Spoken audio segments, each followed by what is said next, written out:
اربوں روپے لگائے گئے،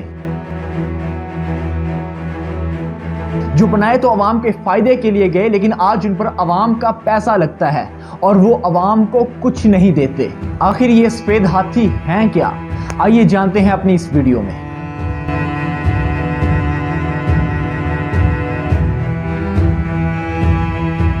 السلام علیکم۔ آئیے سب سے پہلے جانتے ہیں کہ سفید ہاتھی کیا ہیں۔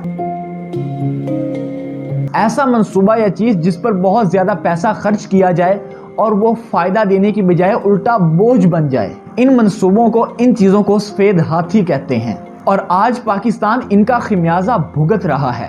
اس میں سب سے پہلے آتی ہے پاکستان کی سٹیل مل۔ 1973 میں اس مل کی بنیاد رکھی گئی اور یہ ترقی کا نشان تھی اس وقت، لیکن آج یہی مل 19,000 ایکڑ پر پھیلا ہوا لوہے کا قبرستان ہے۔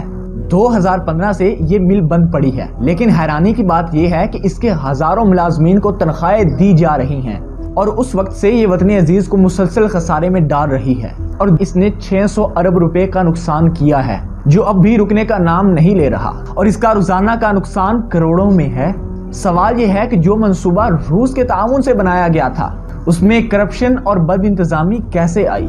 اس میں دوسرے نمبر پر آتا ہے گوادر پورٹ اور ایئرپورٹ۔ بلوچستان کے ساحل پر موجود گوادر، جس کو پاکستان کا دبئی کہا گیا تھا، یہ پاکستان کا ایک نیا، جدید اور خوبصورت ایئرپورٹ ہے جس پر اربوں روپے خرچ کیے گئے، اور اس کے افتتاح کو 2 سال ہونے والے ہیں، لیکن آج بھی اس کی پروازوں کو آپ انگلیوں پر گن سکتے ہیں۔ لیکن اب آپ کہیں گے کہ ایسا کیوں؟ جب تک شہر میں انڈسٹری نہیں لگے گی، بجلی و پانی کا انتظام نہیں کیا جائے گا، تو یہ عالی شان ایئرپورٹ ایک شو پیس ہی رہ جائے گا۔ اگر سہولیات ہی مہیا نہیں کی جائیں گی تو پھر یہ ترقی کیسے کر پائے گا؟ صرف بہترین بلڈنگ اور انفراسٹرکچر کا ہونا تو معنی نہیں رکھتا ترقی کے لیے۔ دوستو خود سوچیں، اگر اس ایئرپورٹ کو جو مشکلات کا سامنا ہے ان کو حل کر دیا جائے، اس کی ضروریات کو پورا کر دیا جائے، تو یہ ایئرپورٹ کتنی ترقی کرے گا، کتنا اہم کردار ادا کر سکتا ہے پاکستان کی ترقی میں، اور انشاءاللہ ایک دن ہمارا وطن عزیز پاکستان اس طرح ترقی کرے گا۔ اس میں تیسرے نمبر پر آتا ہے نندی پور پاور پروجیکٹ۔ اس کو بنانے کا مقصد تھا کہ بجلی کے بحران پر قابو پایا جائے۔ اس نے بجلی کا بحران تو کم نہیں کیا، لیکن پاکستان کی معیشت کا بیڑا غرق کر دیا۔ یہ منصوبہ تاخیر کی وجہ سے اپنی اصلی لاگت سے 3 گنا زیادہ مہنگا ہو گیا، کیونکہ اس پروجیکٹ کی فائز برسوں تک وزارتوں کے چکر کاٹتی رہیں۔ جب یہ چلا تو معلوم ہوا کہ گورنمنٹ اس کی بجلی کو افورڈ نہیں کر سکتی۔ آج یہ پاور پلانٹ بد انتظامی کی ایسی مثال ہے جس کا خمیازہ آپ اپنے بجلی کے بلوں میں فیول ایڈجسٹمنٹ کی صورت میں ادا کر رہے ہیں۔ دوستوں بڑے منصوبے ہی نہیں بلکہ شہروں میں بھی سفید ہاتھی پالے گئے ہیں۔ کراچی کے علاقے میں بنا پارکنگ پلازا اس کی زندہ مثال ہے۔ اس کو بنانے کا یہ مقصد تھا کہ ٹریفک کو کنٹرول کیا جائے۔ اس پارکنگ پلازا میں 700 گاڑیاں اور 500 موٹر سائیکلز کھڑے ہو سکتے ہیں، اور اس پروجیکٹ پر خطیر رقم خرچ ہوئی، لیکن یہ پروجیکٹ بھی فیل ہو گیا کیونکہ اس نے لوگوں کی ضروریات کو نہیں دیکھا، اس نے لوگوں کی عادات کو نہیں دیکھا۔ دوستو فرض کرتے ہیں آپ اس پارکنگ پلازا میں اپنی گاڑی پارک کرتے ہیں، اور پھر آپ اچھا خاصا فاصلہ طے کر کے مارکیٹ میں جاتے ہیں اپنی چیزیں خریدنے کے لیے، یا مارکیٹ کے علاوہ کسی اور کام کے لیے۔ تو میرا آپ سے سوال ہے کہ مارکیٹ کے قریب ہی آپ کو کوئی جگہ مل رہی ہو پارکنگ کے لیے، تو کیا آپ اس پلازا میں گاڑی کو پارک کریں گے یا قریب ہی مارکیٹ کے؟ آبویسلی قریب ہی کریں گے۔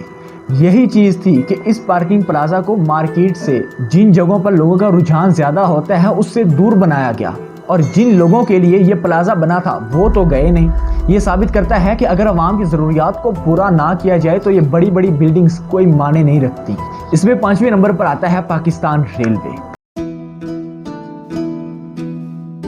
جو ایک سفید ہاتھی تو نہیں تھا لیکن اب بنتا جا رہا ہے۔ پہلے 70% کارگو ریل کے ذریعے ایک جگہ سے دوسری جگہ جاتے تھے، اور اب یہ 5% سے بھی کم ہو گئے ہیں۔ جو آمدنی کا ایک بڑا ذریعہ تھا وہی ختم ہو گیا۔ پھر ریلوے میں ٹکٹس میں ڈسپلن نہ ہونا، جعلی بھرتیاں، وسائل کا غلط استعمال، اور پرانا انفراسٹرکچر، وہی پرانے ٹریک اور وہی پرانی ریلوے۔ باقی کنٹریز میں آپ کو ماڈرن ٹرینز ملتی ہیں جیسا کہ بلٹ ٹرین، لیکن ہمارے ہاں وہی پرانی ٹرینز ہی ہیں۔ اور دوستوں جو چیز خود کو وقت کے ساتھ نہیں تبدیل کرتی پھر وقت اس کو پیچھے چھوڑ دیتا ہے۔